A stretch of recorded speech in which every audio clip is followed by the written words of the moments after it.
So today's question is, are the Four Horsemen of Revelation literal events, symbolic forces, or perhaps a mixture of both? So let me step back here and start with the familiar.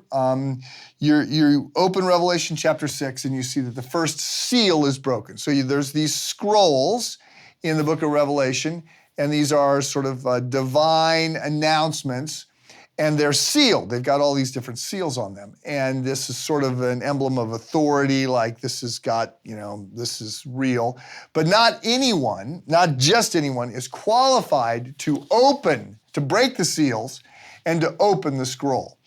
And so in Revelation chapter 6, the first seal is broken and you end up with thunder, and then a voice, and a rider on a white horse appears, and then a red horse, and then a black horse, and then a pale horse. So you have the four horsemen of the apocalypse, and everything starts to unravel. And this is really, really, Revelation chapter 1, 2, and 3 are sort of normal stuff. You got a vision in chapter 1, but the letters in 2 and 3 are pretty normal. Chapter 4 is where things start to get a little bit crazy, and then in chapter 6, it really starts to become like a dream sequence.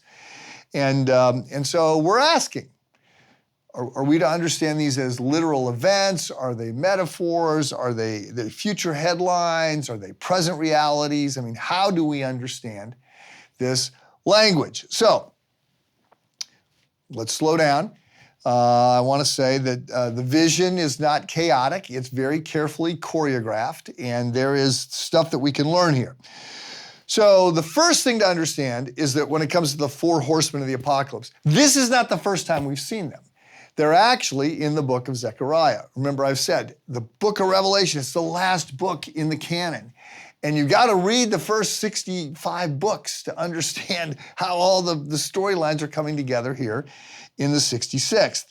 So Zechariah chapter 1, we see that there the prophet sees these horses that have been sent out by God, and they're patrolling the earth. And at this point in Zechariah 1, they report back that everything is good, everything is calm and quiet.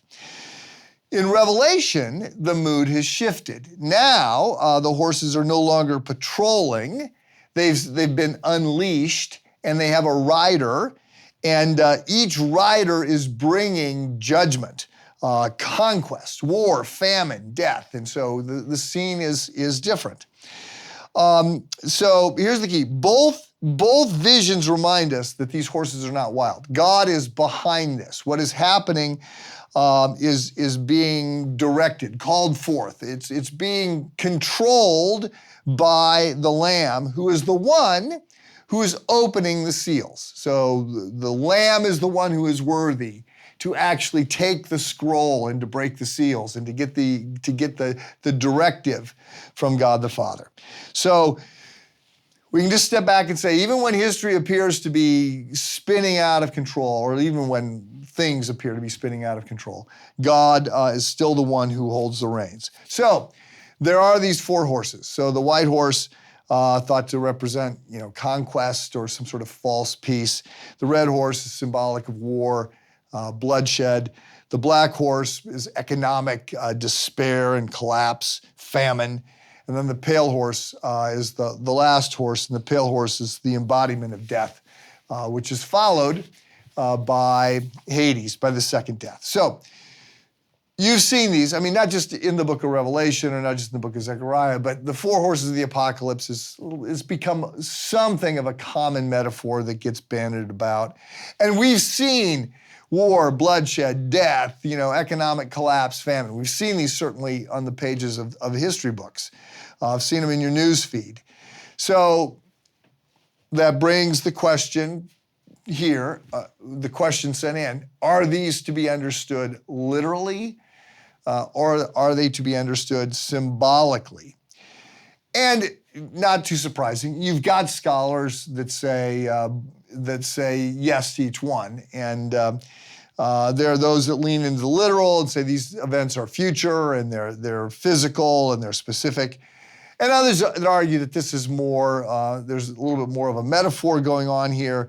It's just describing what we have seen about the human condition as it has unfolded over time. So what I'm going to say is they're real. To what extent are they literal? To what extent are they symbolic? I'm not sure I know, but I know that these are real, that they represent real pain, real evil, real judgment. And yet, God is still in control. One of the commentators on the book of Revelation that I read, this quote, "The horsemen are not random. They are not agents, the horsemen are not random. They are agents of divine justice operating under God's permission for the ultimate purpose of redemption." So I want you to remember this. This gets pretty deep philosophically and theologically, but God is behind a lot of the stuff that can appear chaotic. He is at best, at the least, allowing it and directing it. So the horsemen are not God abandoning the world. It's part of the process of God ultimately judging and restoring the world. And justice and judgment is the pathway ultimately to peace. So let me encourage you. Again, don't get stuck on the symbolism, right? I mean, this is not what we need to be arguing. Revelation wasn't written to satisfy all our curiosity. It's written to give people courage in the midst of difficult and confusing situations. Secondly, be ready.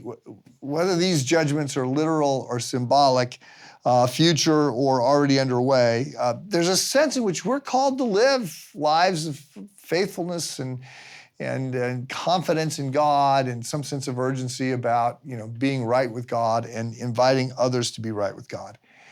And then, big point here, trust the Lamb, right? The one qualified to break the seals.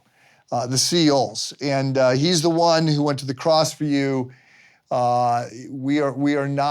We don't need to fear events.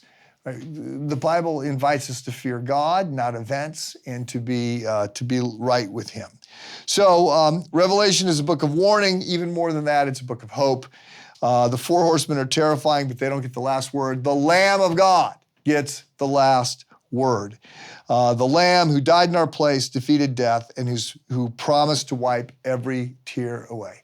History is full of the four horsemen of the apocalypse, but judgment is coming, and so is Jesus, and we can live with that confidence. Things are not out of control. God is in control. Trust the Lamb. Have a good day.